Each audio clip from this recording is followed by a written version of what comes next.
Alright folks, welcome back. Today we're going to go over the battery that I use to run my kayak motor. Previously I was using 4 Headway cells in a pack and it worked well, but overall lifespan and performance was semi-lacking. I'm running a 11.5 foot Perception Striker, so it's a fairly heavy boat. We're going to take these Headway 38 120s and do a 4P2S and combine them, put them into a waterproof box. It's an Apache 1800. This was purchased at Harbor Freight. I think it was 12 bucks. The Headway cells are on eBay. You can find them anywhere from 50 to 75 bucks for a set of 4. They are used cells. There's some degradation in them, and they don't come balanced. So what I've done is put them in a 4P. I took copper pipe and just smashed it down as my bus bars and ran them in a 4P. So I got a negative and a positive on each side, and hook them up, let them sit, and they'll balance overnight. So today we're going to take two 4S packs. We're going to sandwich them together and make a 4P 2S pack and put it into the Apache box. Now I built the jumper leads are just 10 gauge wire running up to battery bolts that I've drilled a 9/64 hole into this and ran the bolts up through and then secured them on this side.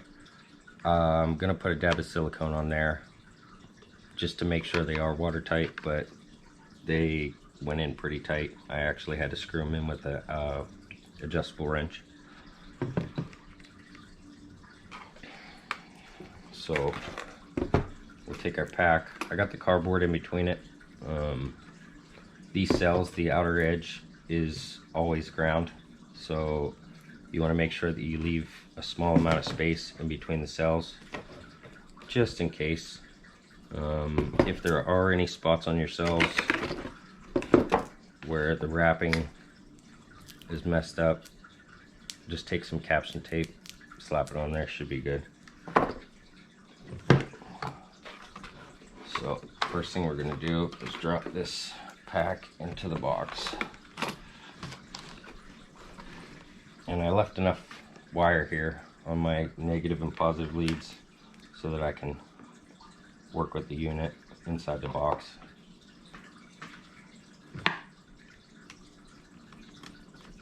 The Headway cells are nice because they're screw lugs. You don't have to worry about like spot welding 18650s, nickel strip, any of that.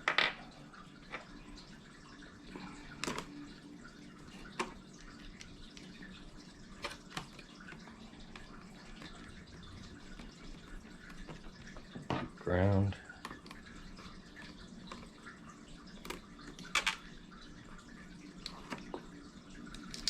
Oop.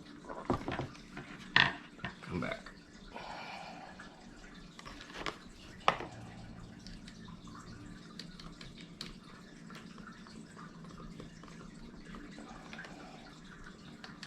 Couldn't tighten these up.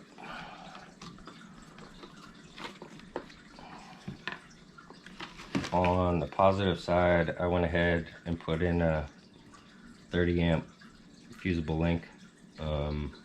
In the off chance that this would fall into the water, I tip a kayak or something like that, this should blow before I ruin any of my cells.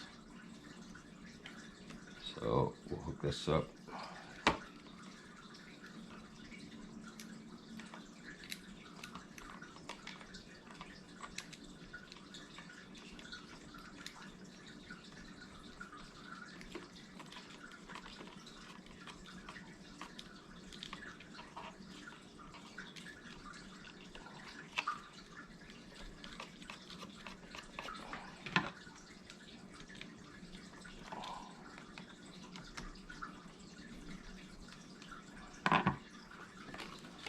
buy these boxes from Harbor Freight, they come with foam inserts the whole way up through.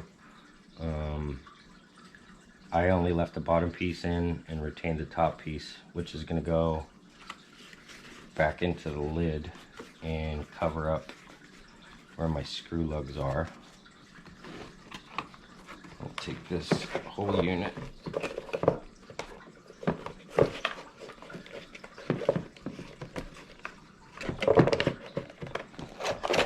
set it down into the box.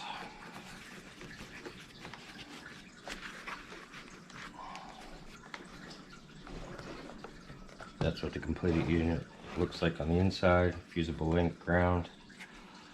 Drop the lid shut. And on here, this is ground and positive. I'm going to paint this red or put a piece of vinyl on it just so I know.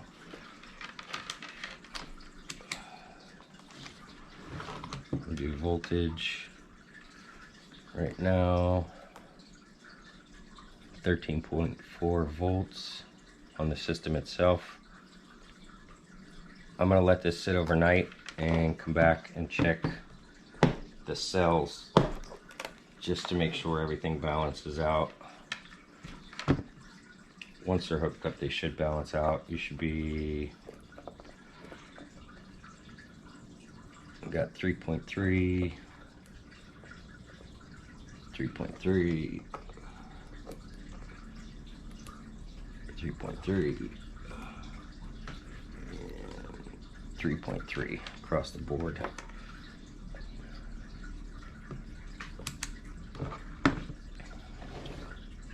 All the wiring, butt connectors, all purchased at Advanced Auto.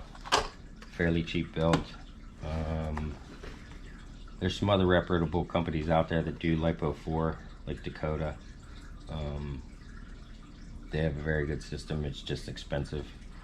Overall, I have about 110 bucks wrapped up into this, and it's projected to run my kayak about 5 to 6 hours. It's been pretty crappy here in Virginia, so I will be testing this out later this week, and I'll go ahead and film that. But that's the overall completed project. Weight is about 6 pounds versus a marine deep cycle battery in your kayak, which is 30 plus pounds. And this is pretty mobile.